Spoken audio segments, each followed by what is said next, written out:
If you're looking for a new show to binge, we've got one for you. Glamorous, starring Miss Benny, is what viewers are calling the perfect summer watch. Miss Benny is joining us today to chat all about the new series and what it's like working with Sex and the City icon Kim Cattrall. Plus, the star shares what queer representation on screen means to them. This is Advocate Now.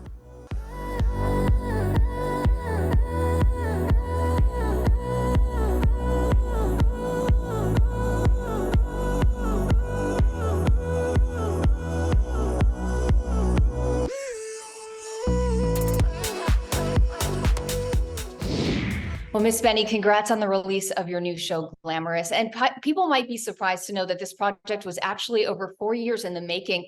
How does it feel to finally have it premiere? Oh, it feels incredible to finally have Glamorous premiere. We've been working on it for so long now, and it's gone through so many iterations and so many rewrites, and it's grown up with me as I've gone through a lot of my first experiences. And I think that at that time, the pilot was an amazing display of what we wanted to do. And I feel like right now is the perfect time for what we always dreamed of. And I'm really proud of it, and I hope people like it. Hey guys, it's me, Marco. And makeup is my life. I got you a job. I already have a job. You gotta join the real world. It's all yours. We'll get that fixed. Well, you play Marco, who is a gender non-conforming queer influencer wannabe. They definitely march to the beat of their own drum. How much of this character did you pull from your own sense of self and self-confidence? Yeah, I brought so much of myself to Marco and sort of that bold confidence. I think that Marco and I come from very similar settings. We both love fashion. We both love makeup. We both love to be flamboyant. And I think Marco might be a little more outward about his vibrance, but that was very fun for me to play. It was very fun to kind of have my Carrie Bradshaw moment. And I wanted to sort of show people what it's like to be not just a flamboyant and vibrant person, but also what happens when that person goes home and takes the makeup off and goes on dates and all of the other amazing things that you experience as somebody like Marco. Well, I read that when you first went into audition, you thought that maybe you needed to hold back a little bit, that even though Marco was written to be queer and gender nonconforming, that you were unsure about what really leaning into the character's queerness. What made you decide to fully dive in? Honestly, it came from when I first started acting as a kid. Even when I would audition for queer roles, I would sometimes be told that I was too much and I was too flamboyant and I wasn't really time for somebody as feminine as me or as outwardly queer as me. And so I had an expectation that that was something that this show wouldn't actually want. And then when I went into my first meeting with the creator of the show, Jordan Ardino, his only note for me was to be myself and to let go. And that was enough encouragement that I needed, that it was time for me to finally just be myself and feel celebrated for that. And I'm really grateful to all the creators of the show and for Netflix for just allowing me to completely be myself and tell a story like mine on TV. I know you're just trying to take care of me, but I'm taking care of them. It's my job. I'm proud of you. Well, you're starring alongside the iconic Kim Cattrall. What was your reaction when you found out that she would be your co-star? Oh my gosh, I almost fell out of my chair. I have just idolized her so much, specifically in Sex and the City, and I always dreamed that it would be her to play Madeline. And so when I found out that she was going to be playing Madeline, I didn't even know what to do with myself. And she's so perfect as Madeline. I think anyone who's a fan of Sex and the City and her portrayal of Samantha Jones will love her as Madeline Addison, because I, as a fan of her, enjoyed every moment watching her play the character. You're literally Madeline Addison. What do I do? Do I bow? I'll bow. Please don't. Why does the supermodel of the world start a makeup empire? Because nobody thought I could. I know someone who might be hiring. Yeah, I know her character, Samantha, served as an inspiration for you with some of your previous work. So was this sort of like a full circle moment getting to work with her? Absolutely. I mean, she is just such an icon, and anytime I got to make her laugh felt so amazing. And it was just really cool to see us on screen together. And I think it's cool for someone like her, who's just so iconic and so accomplished, to sign on to a show like ours, because it really validates that this is a story that's very fun to tell. And she has a lot of fun on the show. We have a lot of fun on the show. And I think people watching will have a lot of fun with the show.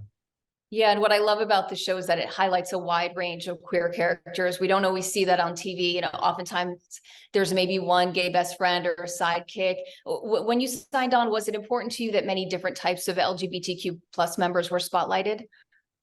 Absolutely. It was very important to me and the creators of the show that we allowed everybody's queer stories to be told and be told with respect and space to be authentic to those experiences. And it was so fun for me because in real life, pretty much all of my friends are some shade of queer. And so to see that reflected on TV and see it reflected in such a fun and celebratory way was really special.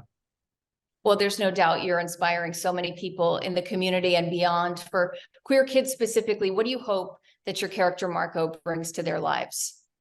I hope that queer people, queer kids, anyone who might relate to Marco will see that Marco is somebody who is being celebrated, who is living a joyful life and thriving. Because for me, when I was a queer kid, I didn't have a lot of examples of queer joy. And so I didn't know that I could live my life as me and be happy while doing it. And truthfully, I live a wonderful and special life. And I go to the grocery store and I watch TV shows when I come home. And I want people to see that that's something that queer people can also do and be happy doing. Well, Miss Benny, congratulations again. And thanks so much for talking with us. Thank you so much. I really appreciate it. I'm Sonia Baghdadi. Thanks for watching and advocating. For more stories and content like this, visit advocate.com and advocatechannel.com. On tomorrow's episode, Kaylin Allen, co-host of the popular podcast Raised by Ricky, joins us to talk about working with Ricky Lake. That's tomorrow on Advocate Now. Your co-host on Raised by Ricky with Ricky Lake. Was the chemistry between you two almost instantaneous? with me and Ricky?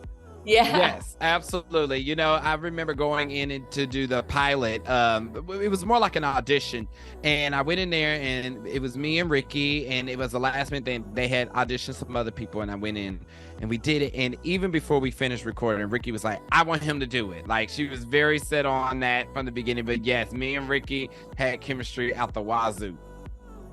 Yeah, and your personality really shines through in your work, especially on the podcast. You just exude so much joy. And, we're taught from a young age that hard work is the most important ingredient for success. And that's no doubt important. But what role do you think joy has in success? Oh, joy. I think joy is beginning, middle, and end. I think even when you think about, like, if you build something out of pain and out of trauma, like, that only lasts you so long, but joy can be infinite, if you create the spaces and put yourself in situations that bring you joy, you know what I mean? And I think for me, especially with the content that I make and the jobs that I have, it's important that I maintain my own joy so that I can bring joy to other people. Yeah, I believe that joy is the foundation for success, and maintaining that childlike wonder. It plays such a big role. And speaking of that, looking back on your childhood, you were involved in theater. You're now starring in the upcoming Netflix rom-com, Meet Me Next Christmas. What do you think the young Kaylin who was involved in theater would say if he knew what was coming for you? Oh my gosh. I think young Kaylin, he would just love that I never gave up on the dream or the aspiration, and that I still haven't given up, that I'm still redrafting dreams and figuring out, well, what's next? How do we grow? Where do we go from here? You know what I mean? I think he would be amazed at all the opportunities and everything that has just happened for him, And you did find success at a young age, but you also hustled to get where you are now. Was there a backup plan, or did you always know that you'd be working in entertainment in some form? Oh, there was no backup plan. It was going to be entertainment or nothing else. You know what I mean? Whether that was, and I think that's also like you talked about me doing theater. Like, I studied theater and film, right, in college.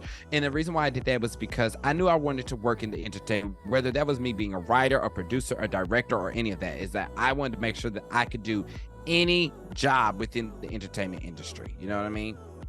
The Advocate channel is here to be a voice for underserved and underrepresented LGBTQ+ and BIPOC communities. Join the conversation. Subscribe on YouTube and Facebook. Download our Roku and Fire TV app. Take us with you. Get the Advocate channel app on your Apple or Android device. Thanks for watching. I'm Sonia Baghdadi. There's more Advocate channel after the break.